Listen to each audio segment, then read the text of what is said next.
For the art of spray paint, you're going to require different color spray paints, different size straight edges, everyday household items like cups or lids, and more importantly, your mask.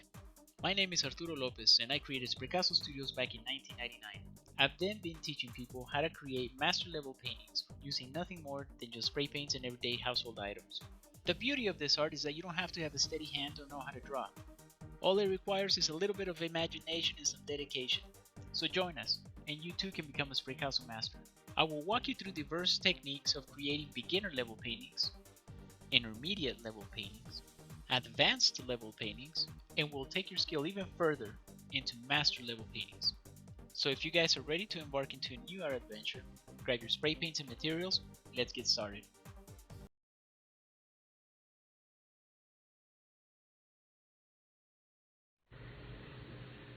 So I was just talking to a friend of mine, Billy Kissinger, and he encouraged me to put this live.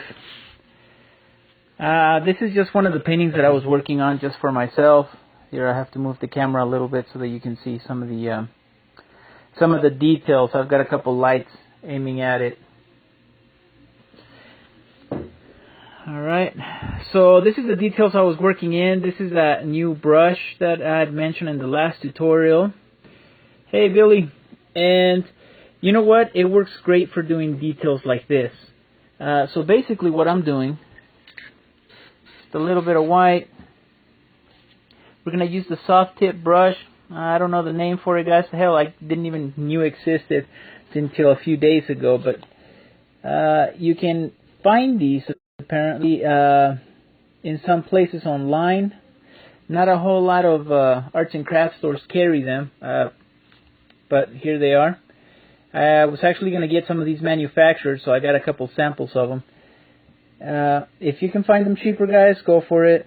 I haven't been able to, but these things are great.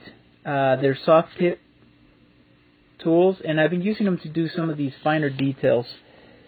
Alright, so I'm just going to add a little line here.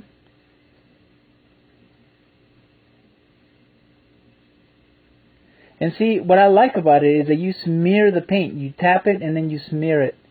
So you can actually do some pretty awesome blending effects. I'm about to create another piece of terrain here. Probably, I don't know, I think another mountain would look good here. And let me show you how I've been creating the mountains. Little bit of black, handy dandy soft tip Spraycasso tool, and notice I already added some of this light blue and pinks here. That's great because that's going to give us the illusion that these are closer to us, and the mist is going to make these look further away into the background. Alright. I'm just going to add the outline of what I want this mountainous terrain to look like. Oh, sorry guys. There we go. And I changed the angle of the camera. I know I used to have it horizontal. I mean, yeah. And I guess it was showing up sideways on Facebook.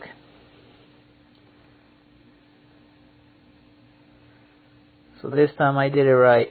Took a couple tries. Alright. Thanks, Maddie. Mark, how are you, bud? Hey, my uncle's online. Hola, tío.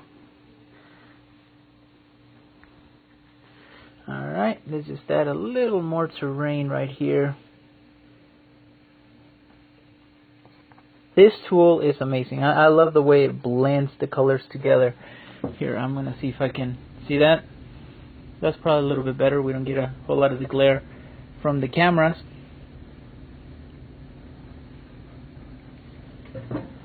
Alright. So far that's what we have. Let me put it at an angle so you guys can see, because I'm having a hard time seeing. I got two lights aiming at it. And since spray paints have this gloss that I love about them, they reflect the lights pretty well, so it makes it very hard for you guys to see. But I'm going to add maybe another layer of mountains. And I'm going to add that right about here. Let's see. It's going to be very similar to this one that we did on the side. Let me zoom in so you guys can get the full detail.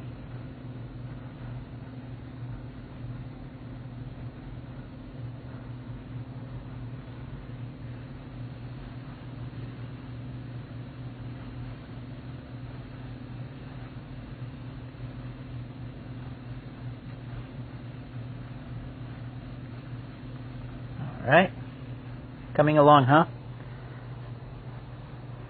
So we got that layer, we got this one right here coming up. And I'm going to do the same technique. As I said, guys, I wasn't going to do this live tutorial. This was just the painting that I was commissioned to do. And so usually what I do is I just paint them and, you know, sell them and that's it. But I'm talking to my buddy Billy Kissinger. He encouraged me to just go ahead and post the painting that I was working on. Alright, so I'll just add a little bit there.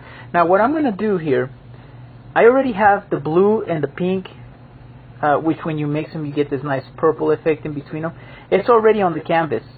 So this is a canvas board, by the way, so it's pretty thick.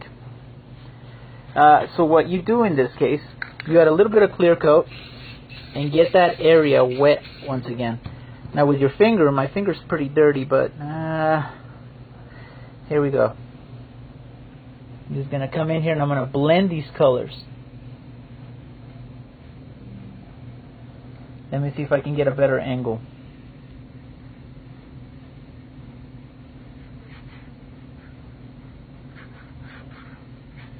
So I use my fingers a lot. Wife hates it, but I can't do it with the gloves, you know. Can't feel the paint. Alright, so this will give us some basic texture that shows us where the water lines are at. Now what I'm going to do is I'm going to spray some light blue. Let me clean this tool.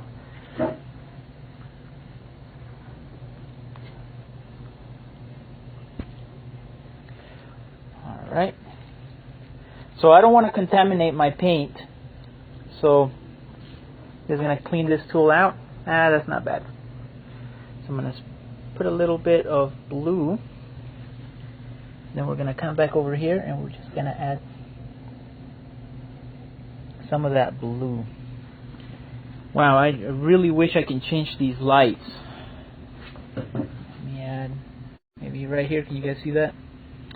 Just going to add a little bit of that light blue. And we're just going to blend it in with the layers below. Now the beauty of this tool is that when you tap the colors into it, it actually blends them. It's kind of like having your finger on there, smearing it back and forth. So it gives us a very realistic looking effect because it doesn't just quite make the bright marks. It actually blends it with the colors below it. Let me add a little bit of clear coat onto this.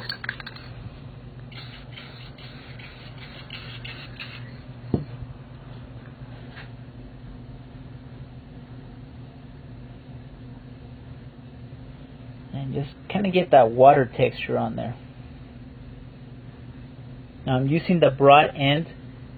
I'm using the broad end of the tool to smear those colors as evenly as possible.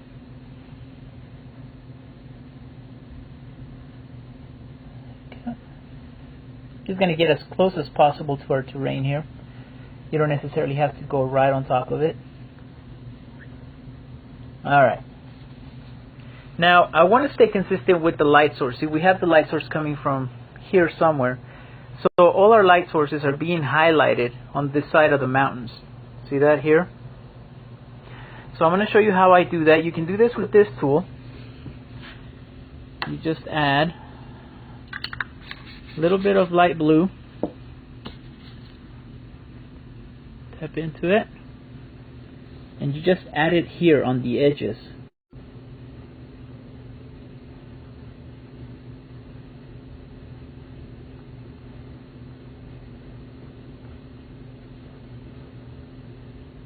Now if you want to get into those smaller details, I'm going to use this small rubber brush.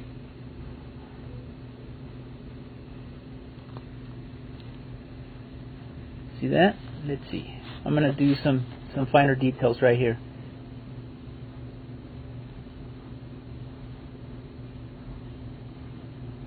I'm just gonna smear that down. Right.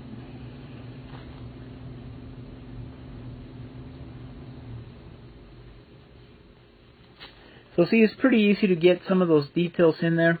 You can use the soft tip Spraycasso tool. I'm using the soft tip tools, or soft tip brushes, whatever they're called. I'm gonna have to come up with, for a name for them pretty soon. Alright, I'm just gonna add a little more details right here, so that way you guys know what tools I'm talking about.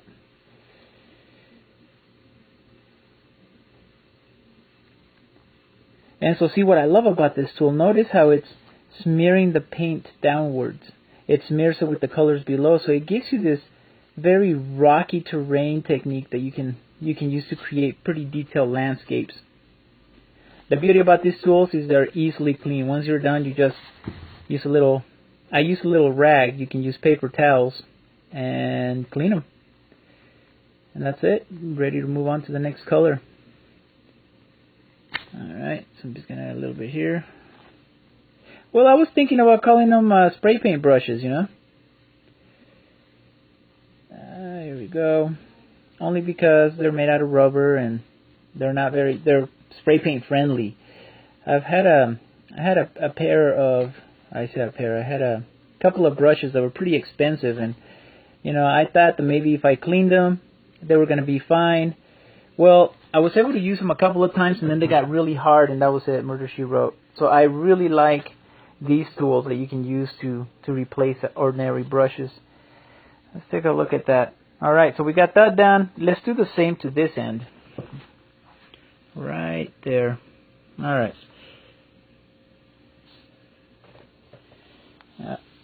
This is a pretty good angle. Can you guys see there? So I'm going to stay consistent. I'm going to put all our highlights up here on the top. Just going to smear that down.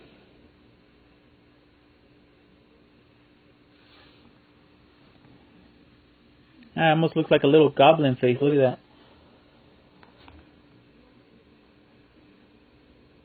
Alright.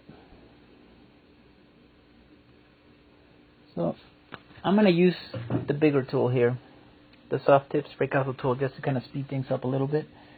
Just gonna put right there. See how great that tool works too. Experiment with your tools. You definitely need to know what they're capable of doing, and you'll be able to come up with your own techniques and ways of creating texture.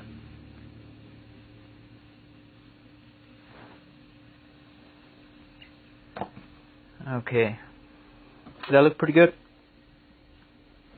I was just wanting to experiment with the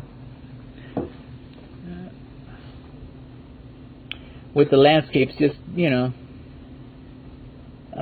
making the backgrounds vanish. And this client specifically asked for a big planet that looks like a moon with lots of layers of mountains. So I thought this would be a perfect opportunity to give this a try. This tools here. See that? I simply love the way you can manipulate the paint and create all those fine details. Now, for a while there, we weren't able to. I mean, you could use brushes, but after a while, I have to go get some more.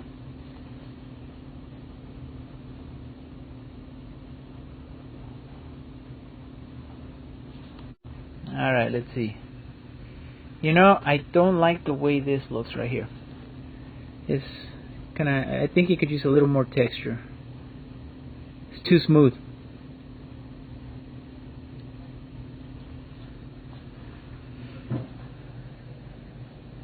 Alright. Let me see if I can find an angle to where the lights aren't pointing at it. Okay, there you go.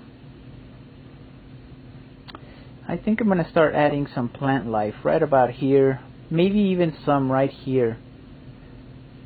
Yeah, let's do that. Alright. So for that I'm going to use the sea sponge. I know I had one here earlier. There you go. This will work.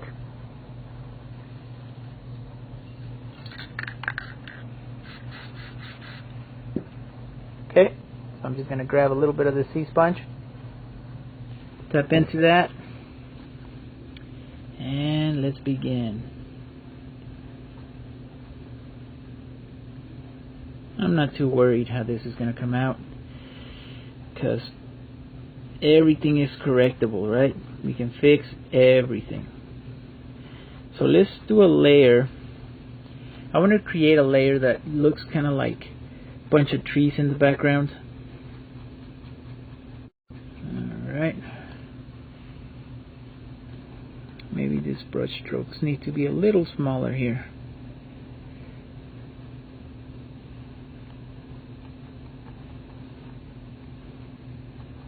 Alright. Now I'm going to use a little bit of clear coat.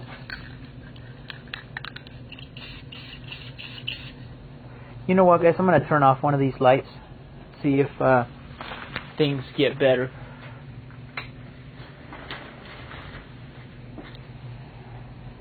Oh, not quite. Alright. So I just added some clear coat here, and what I'm going to do is I'm going to take this rubber tip tool brush, and I'm gonna smear the edges so that it looks like the water is reflecting off the waves here.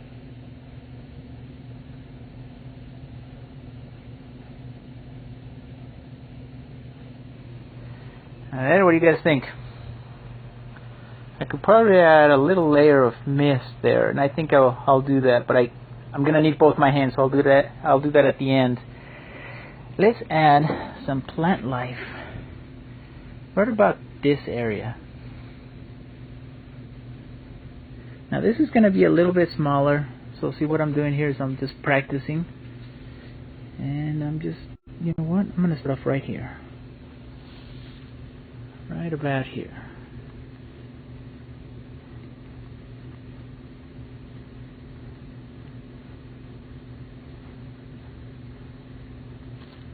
And we're just going to add, just a few little strands going into the water. You want to be able to see them, so make sure you overlap some brighter layers. Let's see. Okay, I'm going to add some right about there. You see where that rock is going into the water? You can see the reflection there on the bottom.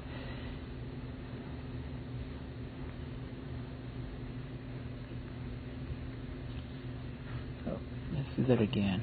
I'm having a hard time seeing the camera and doing this. Alright. Yeah, that's coming out pretty good though. Alright, let's see. You know what? I think we need a little bit of grass right here. What do you guys think?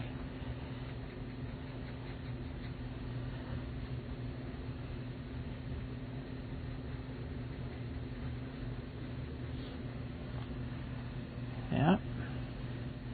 And you know what? I'm liking the way this is coming out. This is kind of looking like it's very open. Perhaps we're standing on a shore right here. So I think I'm going to keep opening this area up. Maybe add some more terrain on this angle. Maybe a smaller one here, but maybe not. See, this is the process I usually go through. Now I think I'm going to leave this open and just going to concentrate on this area. Alright, so to create that effect that there's distance in the background, you see this little fog-like in the back, the mist. Well, you do that with your spray paint. Now let me come over here to where I know you guys are going to be able to see it. Okay, I'm going to spray it off right here. I'm just going to do the edge. See that? And that gives it that nice mist effect in the background. It's also great to separating your layers. It'll give your painting a lot of depth. Okay. Alright, so I'm going to work on the water here below. And the way I'm going to do that is I'm going to use some light blue. Now this is canvas board, so it's a little bit different than poster board. Not by a lot, but you have to work a little bit faster. So, because canvas board absorbs spray paint. We have that in common. Loves it. Loves spray paint. Right, so, just gonna add a little bit of blue here. Now I also have to add some pinks because the pinks in the back are mixing with the water below. I'm just gonna add a few layers there. Again, guys, I recommend you use a glove. Do as I say, not as I do, right? Because I say that, but then I smear it with my finger. Okay, so you smear it.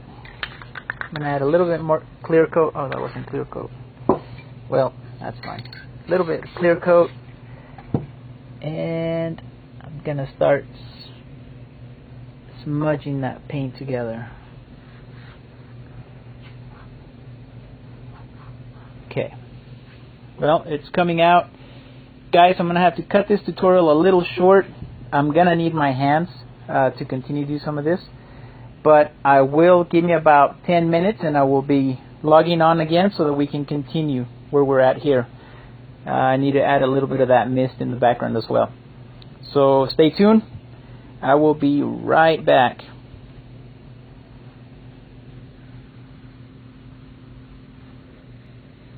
Hey crew, and we're live once again. Alright, so far on the last tutorial I told you guys I was going to add some minor details to the water. A little bit of that white, a little bit of that mist in the trees in the background. Now I'm going to step it in forward as we bringing it home. That's what I call it, as we get closer to the viewer. I went ahead and I added this layer, which is a silhouette layer, silhouette terrain layer, and I did that with the Spraycasso soft dip tool. Right, so I tapped into the edges, spray painted the rest, and you can tell where I spray painted and where I had the tool do some details. So hey guys, nice to see you guys again. Chris, Billy. Hey bud. So what I did is I added a little bit of that mist technique on some of these trees in the background. I added a little bit of that white on the edges. I still want to add a few more splashes of water. Look at that. I still want to add a little bit more detail on that area. And then I added this layer right here, which is that silhouette terrain layer. Right there and right there. Added some grass strands using a little bit of that sea sponge, just smearing it upwards. Then I just kind of blended these colors a little bit more. See, my fingers are still kind of sticky from it. Brought it all the way over here, spray painted some orange here. And I'm probably going to add some more waves. So let's do that. These tools, man, they work great. They've allowed me to create finer details. So let me just, look, this is how I clean them. Especially right now since I'm only using one hand. I just kind of rub the paint off and it's ready to go. So I'm going to add some white. And you know what, I'm going to use this tool instead.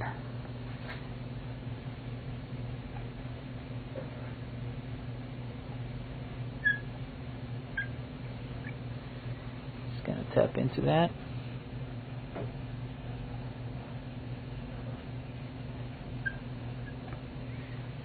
Tap, tap, tap.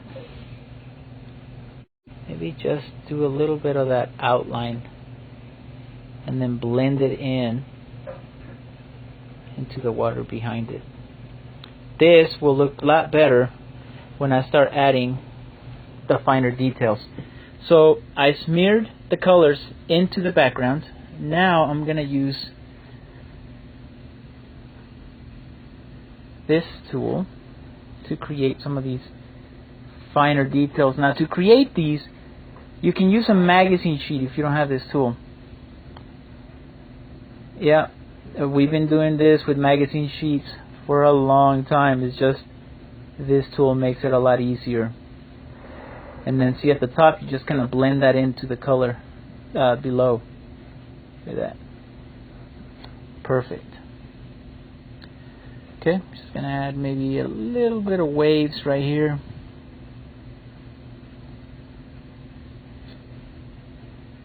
Oh no. My phone's dying. Go figure. Alright. Well, we're going to continue painting until the phone dies. So I'm going to step it up a little bit. Step it up quite a bit, actually. Alright. So I'm just going to go through the edges and blend a little bit of white into it. That'll separate your water from your terrain. Alright, we're going to do that. We're going to do that to this area as well. And all it takes is a little bit of white, and then you blend it in. Now if it becomes too white like you did here, a little bit of clear coat. Clean this tool to where there's no paint on it, and then blend those colors together. There's no mistakes in spray painting, guys. There's nothing that is incorrectable. Look at that. Okay, so I'm going to add a little bit of white here as well.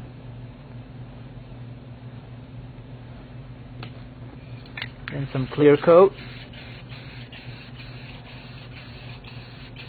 Now I'm not going to do anything more to this painting up here, so I'm going to add a nice thick layer of gloss, and I'm going to wait for it to dry as we continue to paint on the lower half of our painting. Okay, so this is what it looks like so far. Okay, I'm just going to add a little bit of white here. Use this tool to blend some of this paint. It'll give you a more reflective texture, or more reflective layer, I should say. Alright, now in this area I was thinking about adding some plant life. So we're going to spray a little bit of black.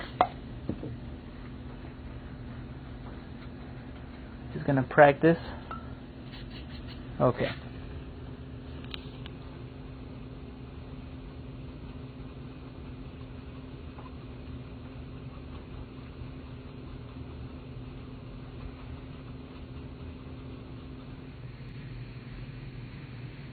Hello everyone, welcome back to the final segment of Alien Terrain. So I've been asked this a lot as to why I made this painting and if I'm selling it. Well, sorry crew, it's already been sold. I actually did it because there was a viewer that wanted a painting similar to one that I had done just a few weeks back. Except they wanted more mountains, so you know, I was creating it for them. So hey Pete, how are you? Welcome aboard, bud. So if you guys are ready, I'm gonna finish this up. Thanks, man. Yeah, it came out pretty alright. I like it too. I think I want to add a little bit more plant life to it, and maybe a little bit more color here. Usually the rule of thumb is that you want to reflect the colors that you have on your sky on the bottom. So I might add a little bit of pink here throughout the painting on the side, and add a little bit of pink here on some of the plant life on the bottom, so that it balances out, so that your eye doesn't automatically just go to one area. You know, this is the bright pink is the only color that's really bright, that stands out, that's not similar to the rest. So we got to balance it out on this tutorial, in this segment. I'm gonna add another layer of black. Let me move some of my tools. See, what happens sometimes is I'll spray it and it'll get on the handle, and then I pick it up and start working, and then my hands get really messy, and oh boy, the wife doesn't like that one bit. Alright, here we go. Add a little bit of black. Make sure you shake. I have a trash can right here, so always make sure you shake and pre-spray your cans before working on your actual spray. Alright, so I'm going to use this little bit of sea sponge here, and I'm going to create some more plant life. Here's what I'm doing. I'm just kind of practicing getting the feel of what the plant life is going to look like. I recommend you do this before actually going onto your painting and working on it, because you want to be able to say, okay, you know, this is going to give me really long strands or short.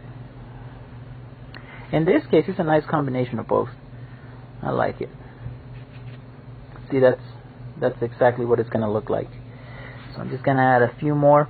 One of my signature, I guess, moves is that I always go into the water with my grass. Always, or make it come out. Just like that. You want to break those straight lines. It'll just make your painting more realistic. Not that I want it to look like a photo or anything. No, it's just if the viewer can relate to it and not make it look like such a cartoon, they'll appreciate the work a little bit more on it. Okay, I think I'm going to add, I don't know, I'm contemplating on adding some plant life here, but I like the way this separates from the background. It gives it depth.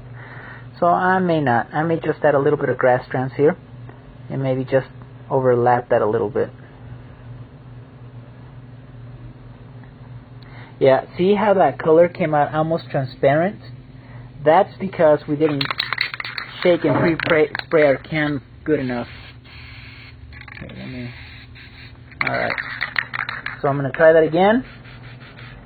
I know I sound like a broken record, but it is important, guys. You will notice a big difference because most of these chemicals, whether it's the drying chemical or the gloss itself, you go, I like that, okay, will come out rather than the paint. And so you'll see a big difference when that happens. Now if you get a little bit of paint here on the bottom, that's okay. What we're going to do is a little bit of clear coat. This is a really neat technique, and you can just smear that and it'll make it look like a reflection. Alright. Awesome.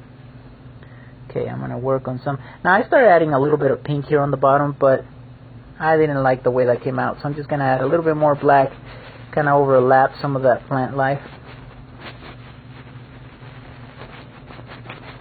Okay, right there.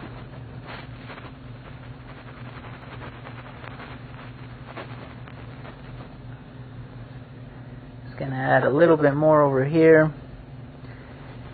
Now, another question I get asked a lot is how long does a painting like this take me to do?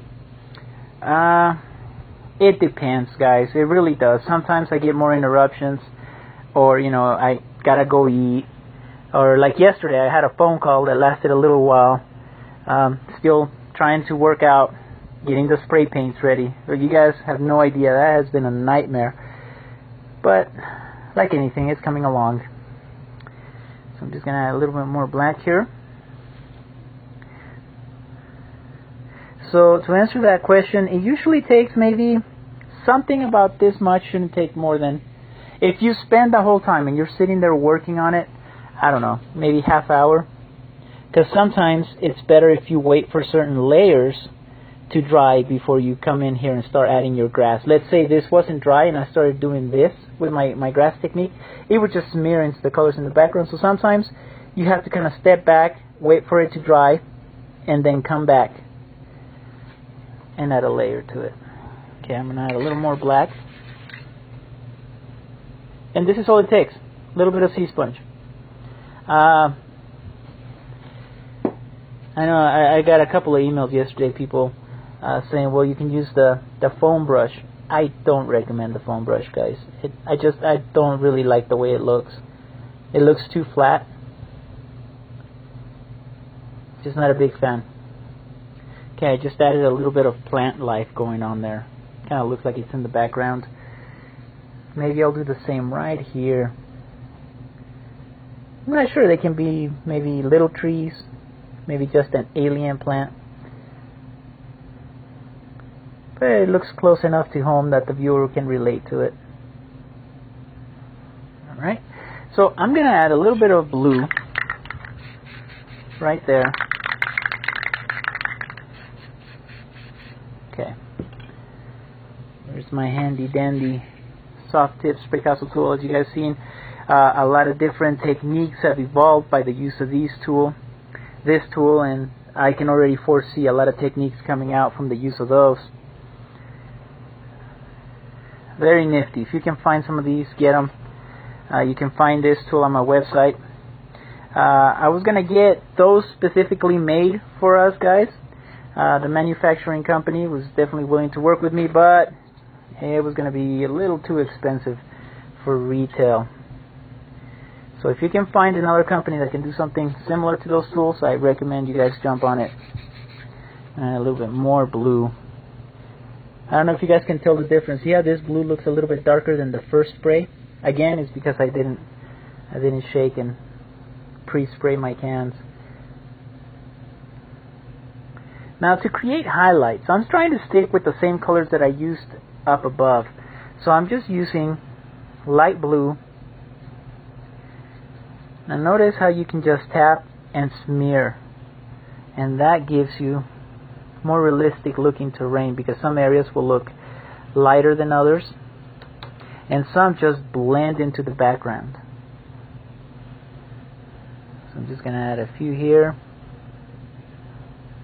Now I did say I want to use some of that pink up above and kind of reflect it down here. So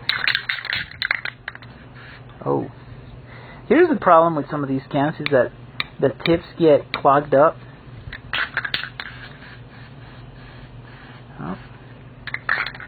Okay, so I'm going to add a little bit of pink here on the bottom.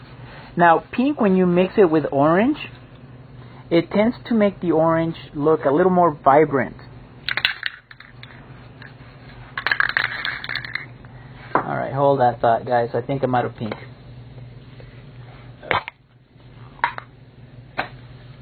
Alright. And I found some more. Oof, always pre-spray. You see that? That's like, I don't know what that is. That's like dried paint. It's like a powder. It's horrible. I don't recommend you try that on your painting. So make sure you pre-spray, especially if you use these pinks or purples. Wow. Alright, there we go. See the difference? How it becomes more runny? This is like texture. It's horrible stuff. You don't want that on your painting. So make sure you pre-spray before you try this on your paintings. Okay, I'm going to put a little bit of it. Might have to clear up some area here. Alright, let's just flip this. This is trash. Alright. Right here. I'm going to use my tool and I'm going to create some highlights, and hopefully there will be reflective highlights. And I mean reflective highlights because see how easy this tool is to clean? Because I'm going to try and reflect some of those colors up above on the water below. So I'm just going to tap into some of this pink.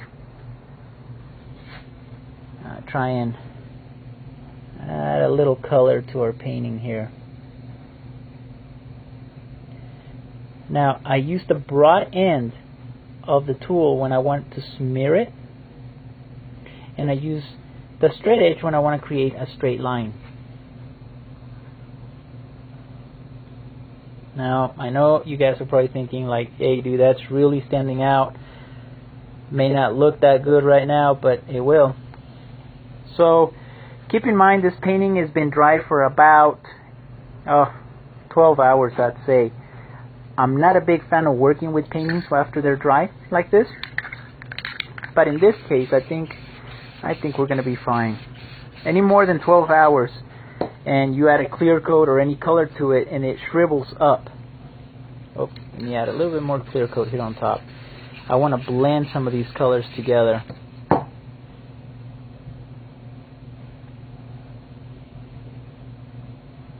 I don't want to completely erase the colors underneath, such as the whites. So I'm going to try and just thin out this layer just enough to where it blends. Look at that, it's starting to take shape.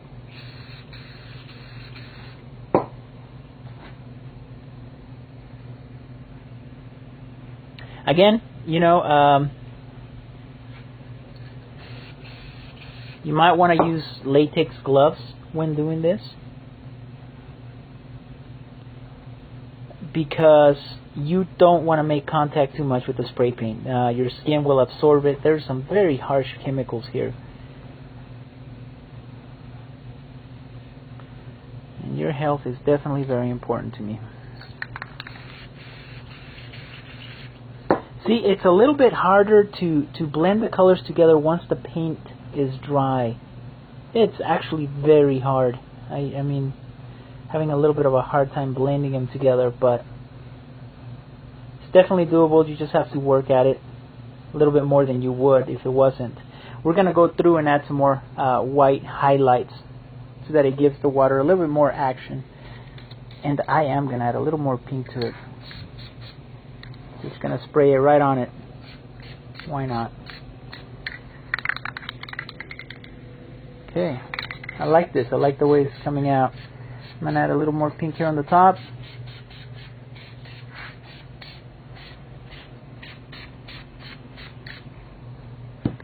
And with the white, I'm going to work on some of those water ripples that I went over with my finger. You know, I've told many people that everything in spray paint is correctable. So I mean it. And people think I never mess up. No, that's not the case. You know, sometimes, as Master Bob Ross would say, happy little accidents happen. You just have to roll with the punches. You know, I'd hate to restart on a whole new painting like this because you feel that, you know, you messed it up. So there's always ways of going around it.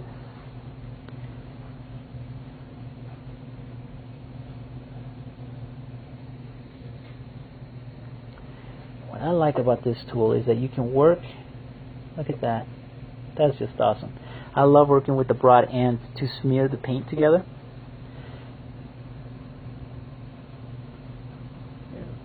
Now notice how it blends it. Look at that. So it's almost like using your finger. Let me try a little experiment here. I'm just gonna do a little bit of clear coat there, but still nothing replaces the good old finger, huh?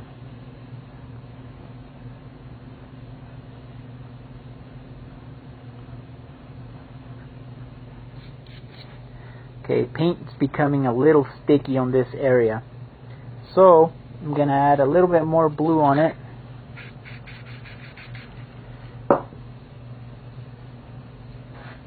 And blend it with the pink that we added underneath.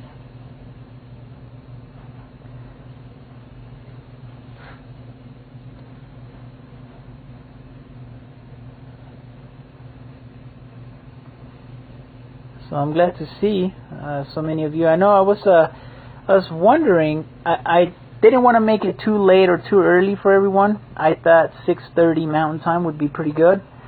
But if you guys have busy schedules, let me know. Maybe we can work something out, a time that is, you know, better available for most people. And maybe we can do a weekly showing, do something like this. The deal with PVS is still ongoing, which is, you know, pretty cool. We're actually working with PVS in another television studio, so we'll see. Maybe before too long you guys will have this on Comcast.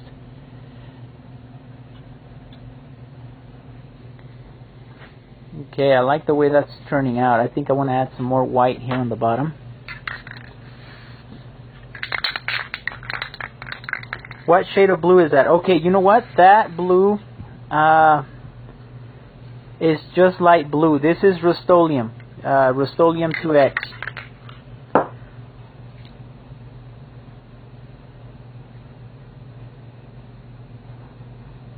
Yeah, no, I'm glad you guys liked it.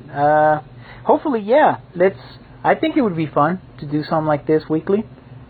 Once a week, maybe on a Friday or something, where people can log in and ask questions. I think that helps a lot. There's a lot of, kind of like now when I'm answering questions as you guys are typing them, I get questions afterwards on the other tutorials, you know. So I think it always helps better when you're able to answer them as we're going along. Alright, so that's what that's looking. Man, I like that. Alright. Gonna add. You know what? I'm gonna work with these tools a little bit more. I'm really liking the way they work.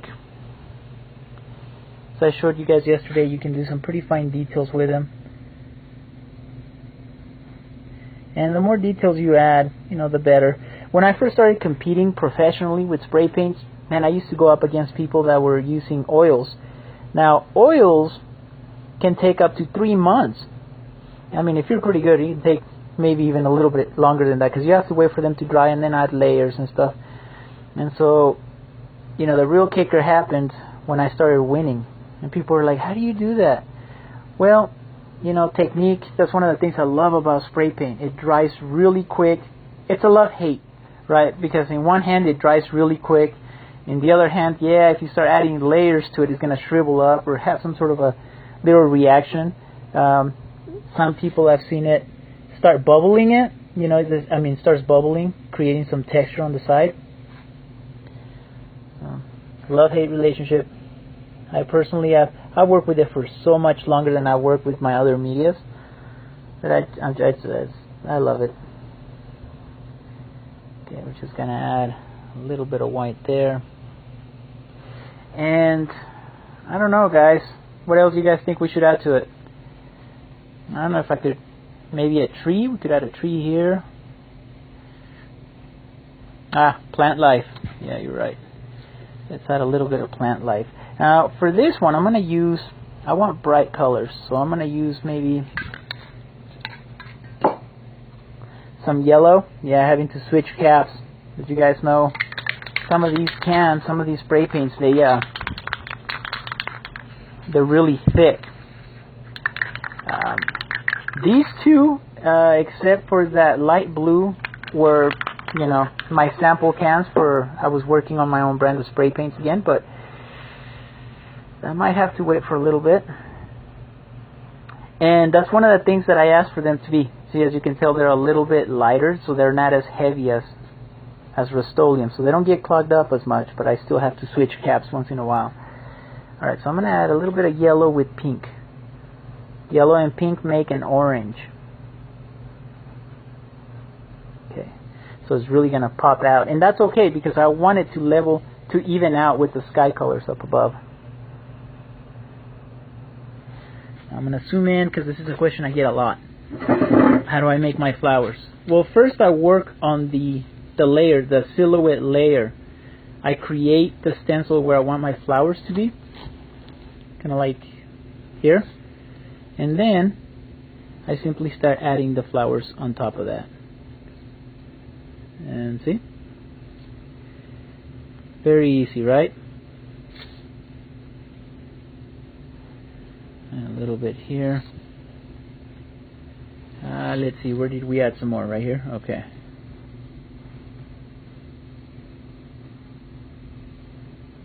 Now you don't want to completely saturate like the entire thing full of flowers. So you want to just add a few taps and then back away and move on to the next one. See how I left this one right here? Left it black? We'll add some different colors to that one. There's already some pinks there. Just gonna add just a few taps here.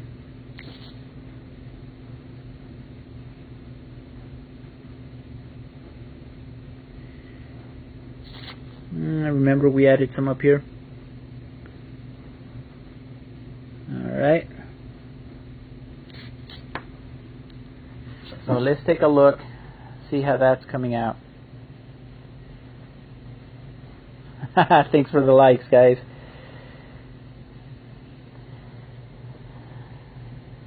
Alright, so let's add a few more down here. Again, we mixed some pink and some yellow. Right, so you just kind of tap into the two. And the beauty about this, compared to the regular orange, let me switch caps here. So you can see the difference in color.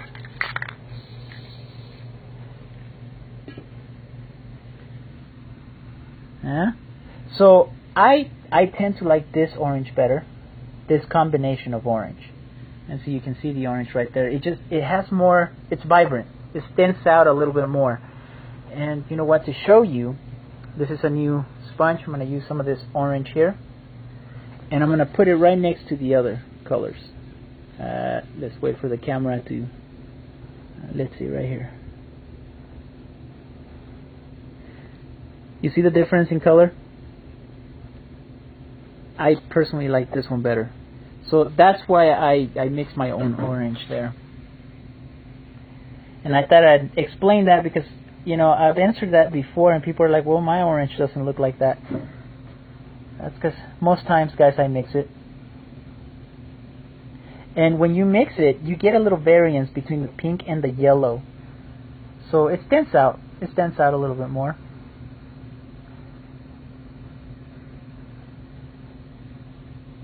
Look at that. See how you see that yellow and then it goes into the orange? Alright, just going to add a little bit more there. I don't know if you guys have noticed, but I love landscapes and I love colorful little flowers. So we'll just add a few here.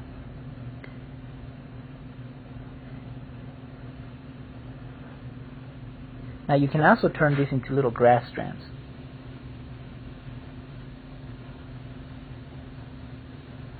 See, just makes your terrain look fuller. Now we can add some more here. Yeah. Look at that. Quick little strokes make a big difference. Sometimes, guys, that less is more is absolutely true.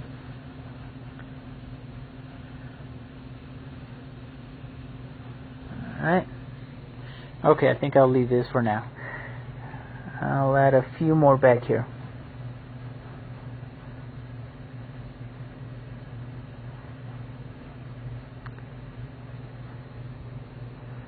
Oh, maybe there. Okay, I'm going to concentrate on the pink a little bit more, not mix it with orange.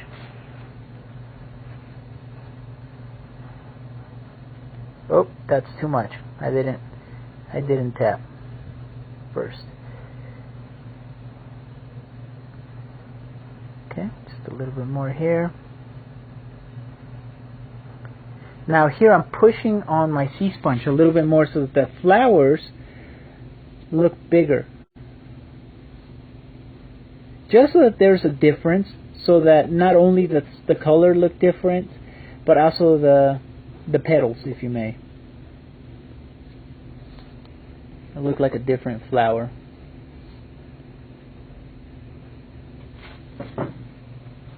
Alright, so what do you guys think?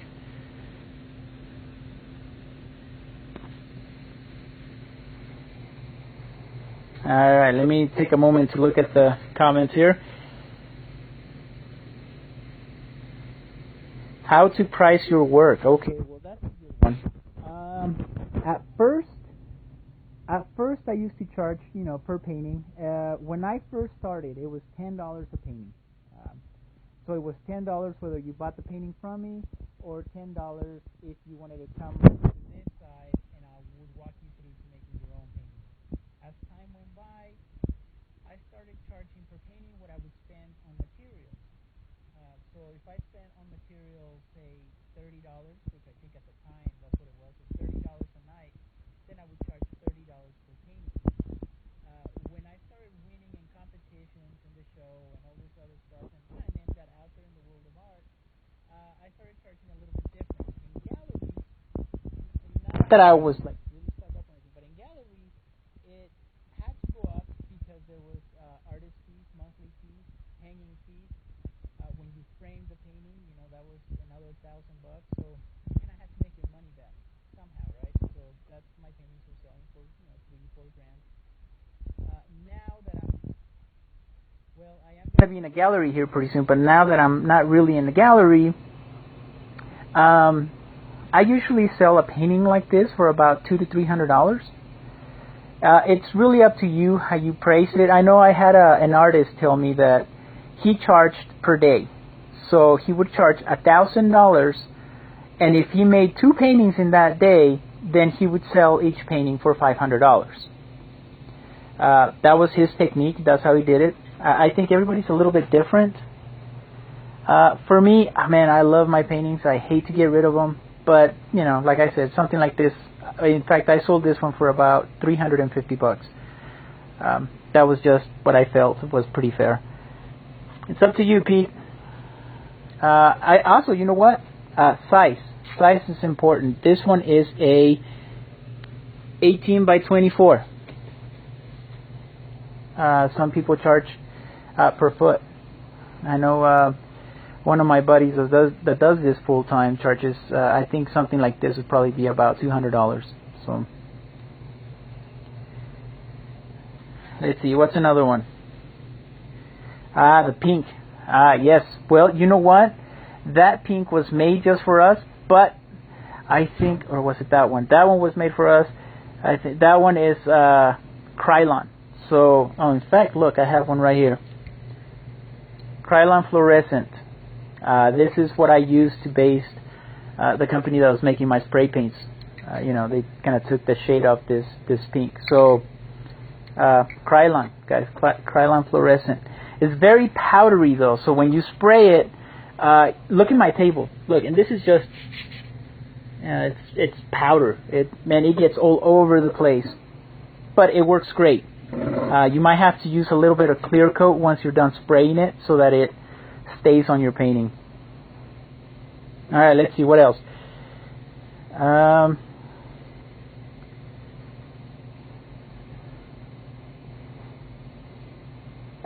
Pete. Well, I mean, again, you know, I guess it also depends on the amount of technique that you're using on this. I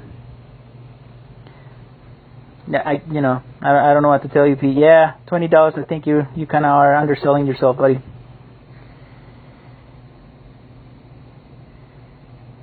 I know, Rust-Oleum and Krylon, that's a big no-no, but I use very light layers on both. I really do. This Krylon, because it's fluorescent, it has more of a powder residue than it does the acrylic. So it does mix very well with Krylon in small doses. And it works well with my brand of spray paint too. So actually we might be getting another shipment soon. But I don't know if it'll be for sale, guys. I'm testing out a new formula that the manufacturer said would work. So we'll see. Oh, you know what? I'll make a video on it. When the paints get here, we'll test them out together. Okay, I'm just going to add a little bit more pink. There's a lot of pinks and oranges, yellows that are sticking out. I kind of want this hot pink to stand out because I want it to balance out with the top.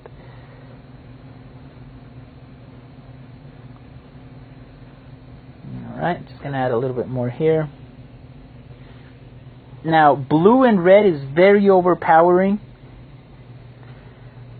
And if you use red and blue flowers, try not to use too much of them. Just very, very small amounts throughout your painting. Which is why one of the reasons why I use oranges, pinks, and yellows. It kind of brings balance to the painting, I think. Let's see, we're missing... didn't think we were missing any over here. Maybe just a little bit. Now you can also add highlights, and the way I usually add highlights is I tap on the tool and I just, on a darker area, just kind of do the same technique that we did for the mountains. Just kind of smear some paint. It'll make those areas really stand out. See? Alright. I don't know, crew. I don't know if there's anything else that I'd like to do to this painting. I think it looks pretty good. I'm adding a little bit of pink on this side. Just a little bit. And let's make sure it's clear coat. Okay, gloss. I ran out of mine, so we're using Rust-Oleum 2X. This is great stuff, guys. I love it.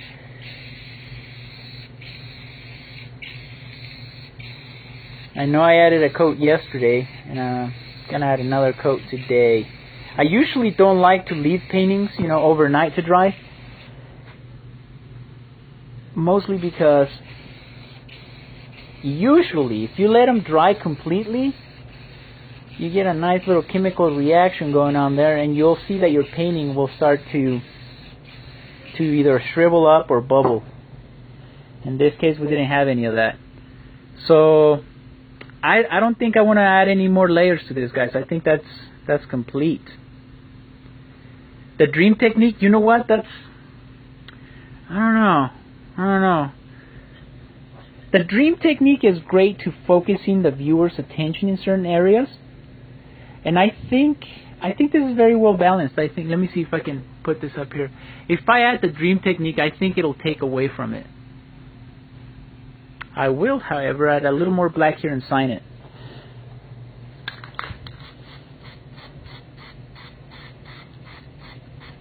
I know I just covered up some of the stuff I wanted to detail. That's funny. Alright, let's see. Go through here and find one of my handy dandy tools. This works. This is just a piece of wood that's been carved out to look like a pencil. Okay, I'm going to add a little bit of clear coat here on the bottom.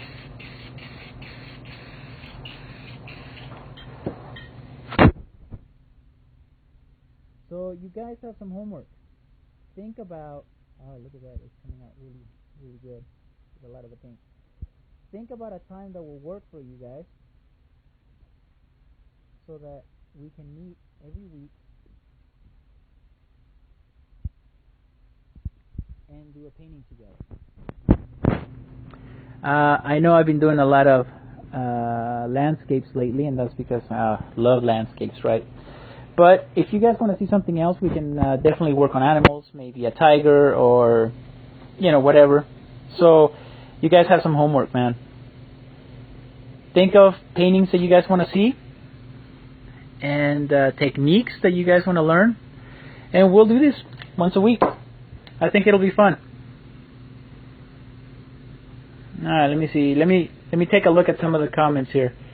A shooting star. Yeah, that's actually not a bad idea. Oh, look, that's another thing I wanted to talk to you guys about. I'm glad you brought this up. So I added these little stars there. You know, I've been wanting to do that for a while, but with magazine sheets and just regular brushes, I never really quite liked the way it looked. So let's talk about how I did those, because I've gotten a lot of questions on those. And I really never really made a tutorial on it. Alright, so this is that little rubber tip. You can use a regular brush. I don't have any anymore, but just tip onto it. Let's see, we'll add one up here. And what I did is I just looked for an already existing dot, but I'm gonna make one. And then you just make a cross. Very simple. Maybe add a little dot there.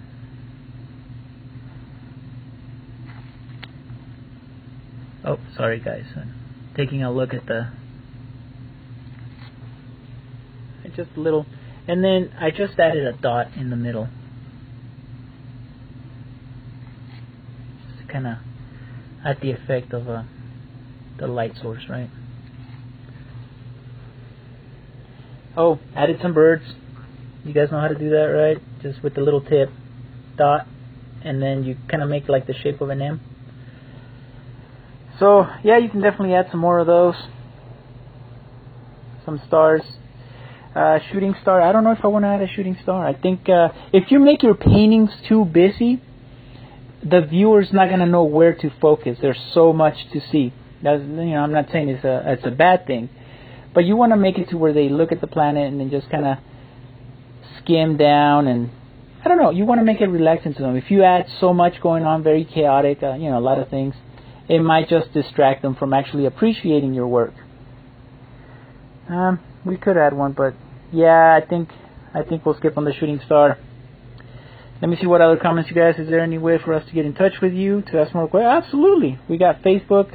My personal email address is info@spraycasso.com.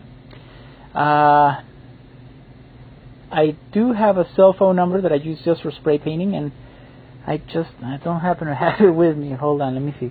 I think if I have a business card here, I'll give you that number. Wah, wah, wah. I don't have one. Okay, so this is what I'll do. On this video, on this tutorial, I'll find that number and I'll post it up there, and you guys can call me directly on my cell phone. Alright, so hopefully that's covered a lot of the questions, comments that you guys had. Thank you guys for tuning in. Is there any other questions before we end this session? Come on, Chris. I know you got a good question there. Pete. No? Alright. So crew, thank you for sticking with me. This was a lot of fun doing. Let's take a look at this from above. Hopefully I won't biff it on top of the table. But there it is. Thank you guys. Until next time, keep those cans shaking.